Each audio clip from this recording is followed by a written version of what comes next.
Hi, and thanks for joining me today.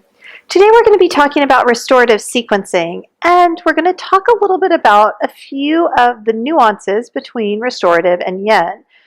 Restorative sequencing is fairly benign. We typically only sequence 2, maybe 3, 4 at the most poses per class, and we hold those postures for a long period of time. Typically, we don't sequence using standing asanas when we are sequencing restorative yoga. Restorative yoga poses are supine, prone, or seated and require an extensive amount of propping and support. More important than the poses you select are the props you select. When you're sequencing restorative asana, you want to make sure that you have access to all of the props that you're going to need to make your students feel comfortable and at ease. When we teach restorative yoga, we're looking for no sensation. We want to make sure that the body is completely and totally passive.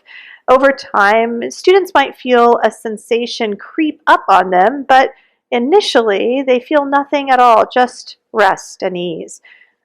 The props that we select are very important to support this practice and to create the optimal environment.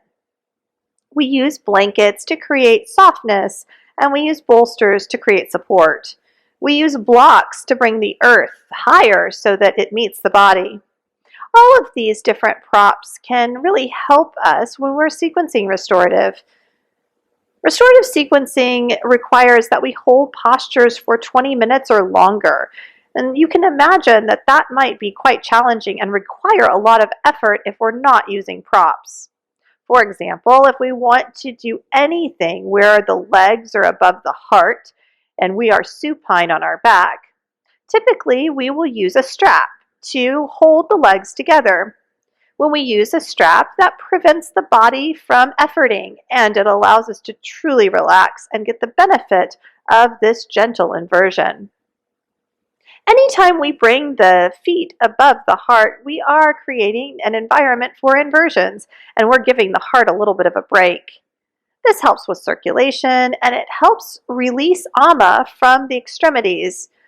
Ama is undigested food, and it can build up in the body, and inversions help to bring it back into the lymphatic system so that it can properly be disposed of.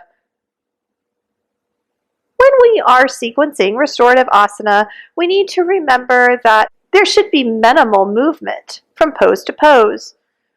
We also need to be attentive to our students' needs, and we need to move around the room frequently if we are in person so that we can adjust our students and help them to find a little bit more comfort. If you're teaching restorative online, it's important that your students have their cameras on so that you can see how their props are set up and you can give them adjustments and cues verbally when needed.